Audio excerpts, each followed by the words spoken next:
Welcome back, guys. Mike from Slowspeed, and today we're going to go on a little drive. I'm going to talk about a couple things.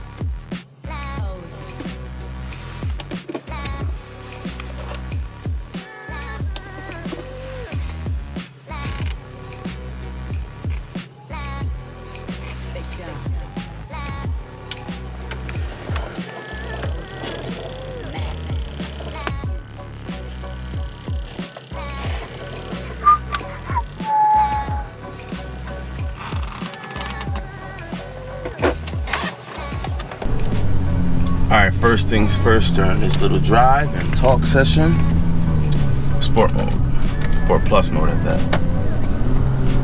Bring the RPMs up a little bit. You guys could probably hear the exhaust. I'm throwing in manual mode. Welcome back to the channel. Hopefully you guys can see me. Hopefully the angle's good. I know these GoPros have a very wide angle. I'm using it in the linear setting right now, just to get a flat image. I'll go in more into that when I do my camera setup videos. The main reason I brought you guys along the ride is just to talk to you guys about the tire setup, the wheel and tire setup that I got. I'm gonna make this a whole playlist. There's gonna be tons of videos on everything about my car, but I'm just trying to finish up these wheel videos right now. So first thing is first, I'm gonna go ahead and get this over with. I'm running a 255, 35, 19-inch tire in the front. I'm running a 275, 30, 19-inch tire in the back. Oh, that's a nice road.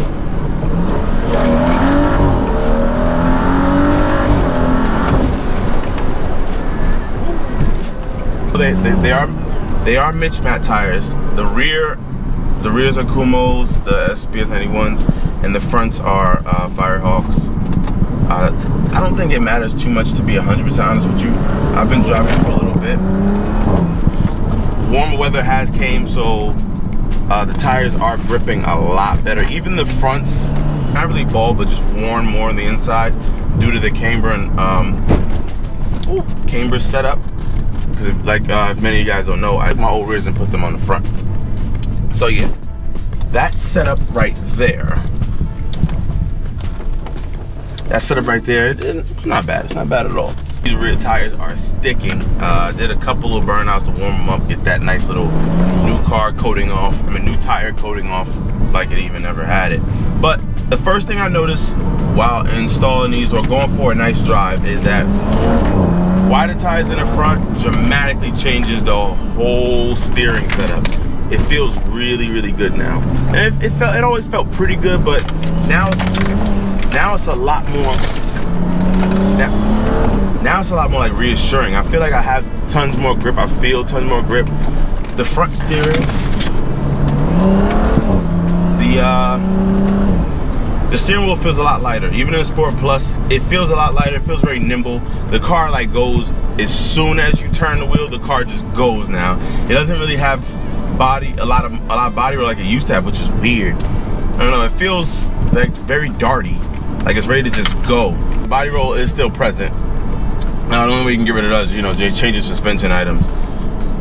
However, it's very, very responsive. I didn't expect it to be as responsive as it is now. The factory, you come with run flats and those heavy 19-inch tires with a 225 in the front.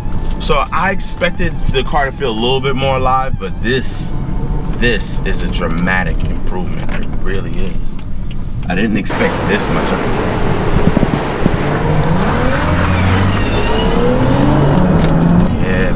It just goes exactly where you put it. Nice and light. And now, and this is in a Sport Plus setting. So BMW made the steering artificially heavy. We'll just go ahead and say it there. You can tell it's artificially heavy. It's not as heavy as the e-chassis cars. However, you can kind of tell this is more like a synthetic overboosting, if you will. One con, or one thing that has changed for the worse, and I already knew this was gonna happen. The car follows the road. You have a wider tire setup in the front now, so the car follows the grooves in the road a lot more. That wider tire contact path kind of shifts the car a little bit over. Now I get an alignment just to, for whatever sakes, but I know that it's just the wide tires. This thing rips too. Now that's pretty much summing up the front. Braking honestly feels the same.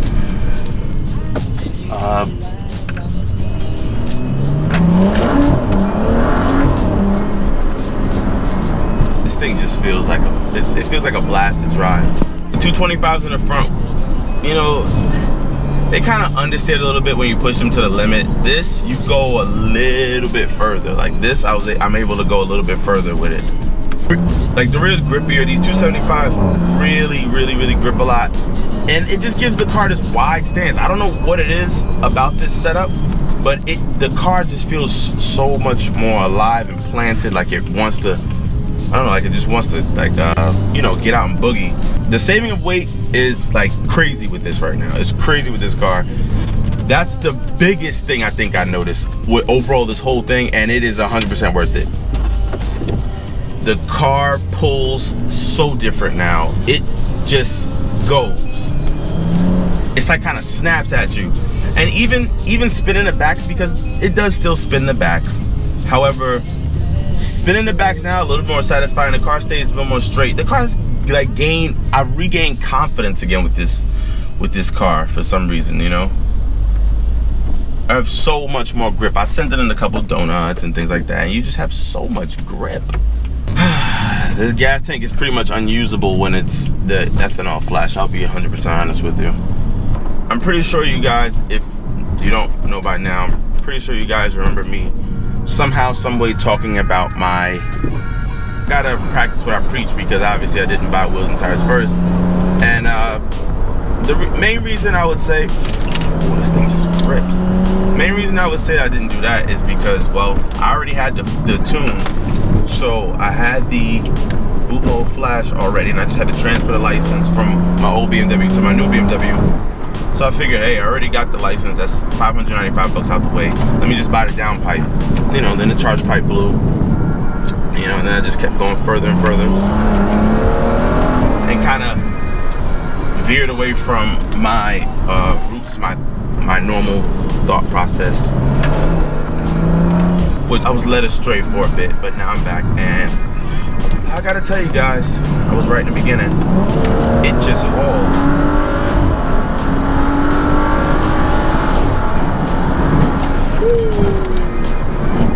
That was a number.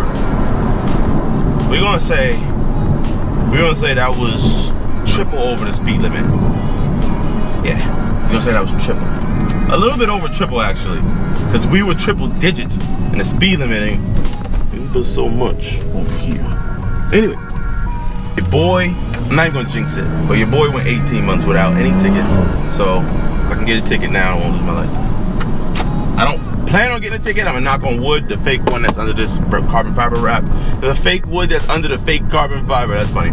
Anyway, yeah, this thing gets up and goes. The suspension feels a lot better. Just all around. Everything improved. The looks immensely improved. How wide the back tires are, it looks dope from the back. I'll try to get a shot of that from the back. And I don't know, now when those 20-mile-an-hour squiggly things, I have a lot of confidence going in these corners. I really do. I like that. Going a little hot, you know. Test it out. Going in, doesn't lose grip. You don't hear any tire noise. It just rotates so nicely. You can give it some gas, and when the back end kicks out, it just doesn't snap like how it did with the 255s. It's very predictable. It's manageable. You can maintain it a bit. And obviously this is 45 degrees, so the tires are gonna get a lot better when it gets warmer, summer tires, but it's so manageable. You can just pin it. Like, that was full throttle, 4th gear in a corner, and I'm running an E30 flash, so it was sending full torque. You know, I was well within the rev range. I would say about 25 to 3,000 RPM. If any of you guys know what I'm talking about, you'll know the shove you get around that gear and power level. I mean gear and RPM. And I was going through a corner flat out, and it just hooks. It just hooks. Now these tires do get better as you warm them up. First gear still spins a bit. Second gear hooks. Woo, you heard that upshift. Oh, gear down for the bikers, because they don't like when I speed. Neither do the women in these SUVs over here. Downhill. Ah! Woo! On the brakes, heavy bumps. Woo! Okay. and it slid out the back, but the car was manageable. I got a little overexcited, I will admit, just because of how nice it is. Now I'm gonna hit a U-turn. I'm gonna let you guys see the roads I was just murdering right now. For you guys.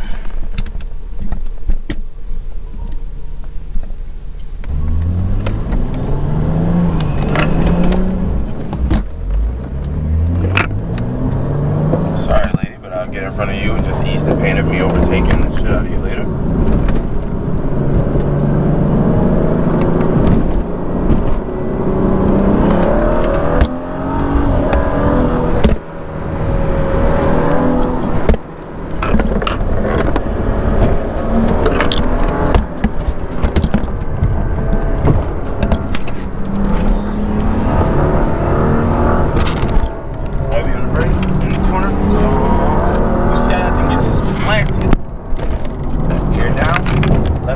Okay, we got a little bit of the understeer, but we get the gas. Woo! A little bit oversteer in that dip. Didn't see that dip coming. All right, we're on the brakes. Downshift one time. Heavy corner. No traffic, so I can kind of hit the edge of the line. Biker right there. And that's the biker buddy. Downshift. Third gear. Don't get too much torque. So I can go around this and pin it a little bit. And no big deal. Turn, downshift, hit it.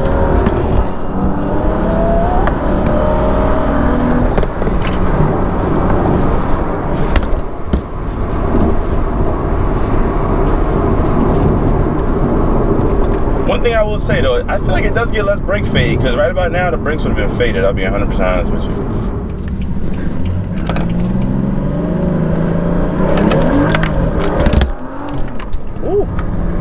See, when the back kicks out, it's just so rewarding now. It's not scary.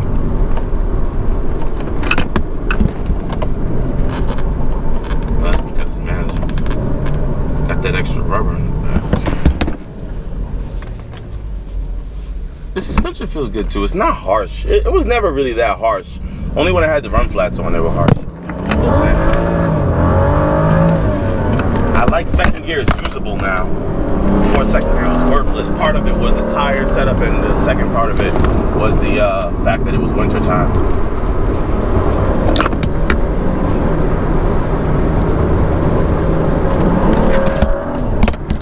Might be a cop. So we'll slow it down. That is definitely a cop. Full second.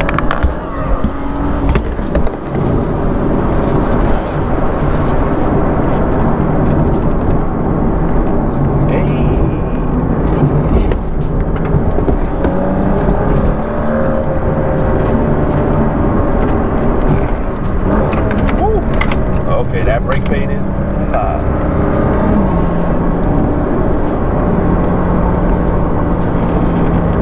Gonna hook this nice little sweep in the throttle. I'll pin it right here. A little bit of wheel spin, and we're off. Woo! I forgot about this corner. Hey, off the brakes. We letting that thing roll out. Gonna go up 30 miles to E. This thing acts funny when it's low gas, especially on the ethanol blend, so I'm gonna chill out, take it on home because I want to get some E85.